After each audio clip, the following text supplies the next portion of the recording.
जब इनका जन्म हुआ तो पड़ोसियों और रिश्तेदारों ने इनके माँ बाप से कहा कि अभी इसे मार दो, ज्यादा लगाव भी नहीं है, या किसी अनाथ आश्रम में छोड़ दो। और वही बच्चा आगे चल के इतना बड़ा इंडस्ट्रियलिस्ट बनता है कि आज उसे उसी कैटेगरी में अवार्ड मिलता है जिसमें कभी रतन टाटा, धीरूभाई अंबानी और आनंद महिंद्रा जैसे लोगों को मिला।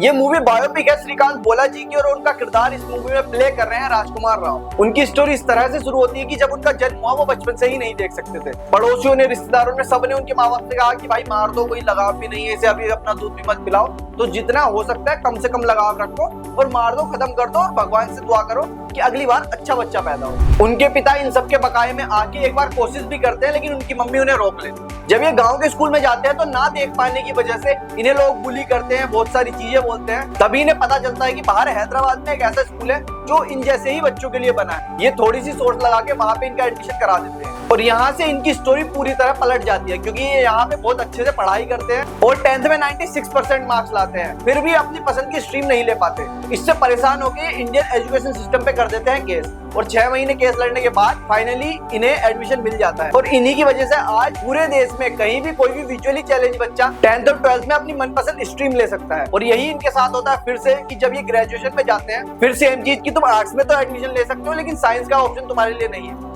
लेकिन ये हार नहीं मानते और ये अप्लाई करते हैं MIT के लिए, और वहां पे इनका हो भी जाता है। और MIT से इन्हें मिलती है स्कॉलरशिप, और ये 0 फीस पे MIT जाके पढ़ाई करते हैं। MIT से पढ़ने के बाद जब ये वापस आए, अब ये देखना शुरू करते हैं सफलता का, और जैसे जैसे सफल होते जाते हैं इनके सर पे भी सफलता का नशा चढ़ जाता है। और सफलता का नशा संभालना हर किसी के बस की बात नहीं है। जिन लोगों ने इन्हें बचपन से सपोर्ट करा, जो इनके साथ तब खड़े रहे जब किसी ने इन पर विश्वास नहीं करा, अभी उन्हें कुछ नहीं समझते। इन्हें लगता है कि इन्होंने कोई एहसान थोड़ी किया है, मैं तो अपनी वजह से आज यहाँ पे हूँ, जो भी किया है मैंने सिर्फ किया है। और फिर कैसे एक आदमी जो 0 से हीरो तक बना, उसे कैसे समझ आएगा कि नहीं भाई मैं अकेला ही यहाँ तक नहीं पहुंचा हूँ, बहुत लोगों ने मुझे यहाँ तक पहुंचाने के लिए बहुत से सेक्रीफाइस किए हैं। और फिर कैसे इन्हें सब कुछ समझ आता है, ये कैसे वापस बैक टू ट्रैक आते हैं और उन लोगों के लिए काम करना शुरू करते हैं जिनके लिए कोई नहीं सोच रहा है। और जब ये अपना बिजनेस शुरू करते हैं तो बहुत सी दिक्कतें आती हैं, कोई इनमें अपना विश्वास नहीं दिखाता, लेकिन डॉक्टर APJ अब्दुल कलाम इनसे इतने प्रभावित थे कि अपनी पर्सनल सेविंग्स में से 25 लाख का चेक वो इन्हें काट के देते हैं।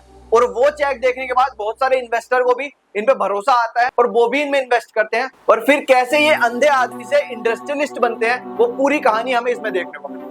इसमें हमें सबसे पहले देखने को मिल जाते हैं राजकुमार राव, जिन्होंने श्रीकांत बोला जी का कैरेक्टर प्ले करा है। और राजकुमार राव पे पहले से ही मुझे कोई शक नहीं है, फिर भी उन्होंने इस हद तक इसकी तैयारी करी कि लगभग 4-5 महीने वो श्रीकांत बोला जी के साथ रहे, फिर कुछ ब्लाइंड स्कूल में जाके उन्होंने टाइम बिताया है, और जो वो ट्रेनिंग ली है उसमें उन्हें कई बार चोट भी लगी है। और दूसरी बात, श्रीकांत बोला जी ने खुद उनकी तारीफ करी है कि जितना उन्हें जस्टिस करना चाहिए था इस कैरेक्टर के साथ, उससे ज्यादा ही किया है। इनकी वाइफ और गर्लफ्रेंड के किरदार में हमें देखने को मिल जाती है अलाया, उन्होंने भी काफी अच्छी एक्टिंग करी है। जो वो प्यार दिखाती हैं और दया नहीं दिखाती, वो बहुत अच्छे से स्क्रीन पे प्ले आउट होता है कि ऐसा नहीं है वो दया में तुमसे बात कर रही है, उन्हें प्यार है तुमसे, इसीलिए वो ये सब कर रही है तुम्हारे। फिर हमें देखने को मिलती है ज्योतिका, उन्होंने देविका जी का किरदार प्ले करा है, मतलब श्रीकांत की टीचर का, और उन्होंने बहुत हेल्प करी है श्रीकांत को 0 से हीरो तक के सफर। और ज्योतिका की एक्टिंग की क्या ही बात करूं मैं, जब जब उन्हें देखने को मिल रहा है, अभी हमने शैतान में देखा था, अब यहाँ पे देखते हैं भाई, अगर वो स्क्रीन पे है तो पूरी अटेंशन आपकी खा जाएंगी। स्क्रीन पे उनके साथ फिर कोई भी खड़ा हो, आप सिर्फ ज्योतिका पे ध्यान दो। और सबसे एंड में हमें देखने को मिलते हैं शरद केलकर।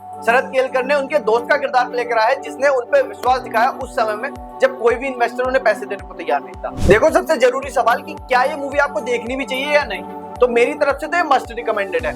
उससे पहले मैं आपको एक कहानी सुनाता हूँ छोटी सी। जब मैं मूवी देख रहा था तो मेरे बगल में 4 लोग बैठे हुए थे, 3 लड़के 1 लड़की। उनमें से जो एक लड़का था वो विजुअली चैलेंज था, मतलब वो देख नहीं सकता था, और उसके तीनों दोस्त किस तरह से उन्होंने यार पूरी मूवी से एक्सप्लेन करी है ना।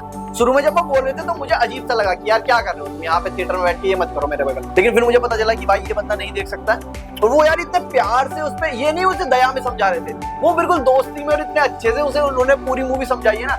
मुझे ये देख के जरूर आंसू आया, मूवी का तो मुझे नहीं पता, और भाई ये चीज देख के मैं वहां पे बैठ के रोया हूँ। अब देखो मूवी का ऐसा है कि अगर आपको बिल्कुल मास मसाला एक्शन मूवीज चाहिए तो इसमें ऐसा कुछ भी नहीं है। हाँ ये जरूर है कि स्क्रीन इसकी आपको पूरे टाइम अपने आप से बांध के रखती है, लेकिन सिनेमा के लिए जो जरूरी है उन्होंने कुछ पॉइंटों को ट्विस्ट भी किया है, कुछ मास मसाला डाला हुआ है, और वो बहुत अच्छा लगता है कि कैसे धीरे धीरे कहानी प्रोग्रेस करती जाती है। और ऐसा नहीं है सिर्फ हीरो बना दिया है, पहले आपको उससे प्यार होगा, फिर जब वो गलत रास्ते पे जाएगा तो आपको ऐसा भी लगेगा कि यार क्या कर रहे हो भाई तुम। तो वो बहुत अच्छे से सब कुछ एक्सप्लेन करती है मूवी। एंड में मैं एक बात कहना चाहूंगा कि अगर आप कोई मूवी देखनी है तो अच्छी बात है, जाके देखिए, और मूवी नहीं भी देखनी है, पिन कमेंट में मैं एक लिंक डाल दूंगा, श्रीकांत बोला जी का एक इंटरव्यू है, वो जरूर देखना कि कैसे उन्होंने जीरो से हीरो तक का सफर तय करा और किस किस लोगों ने उनकी मदद करी और उनका क्या एटीट्यूड था जिंदगी को लेके, आंखें ना होने के बावजूद भी, कि मैं ये सब कैसे कर सकता हूँ। और अगर आपको हमारा काम पसंद आ रहा है तो हमारी वीडियो को लाइक करें, चैनल को करें सब्सक्राइब, और अपने थॉट्स हमें कमेंट में लिख के जरूर बताएं।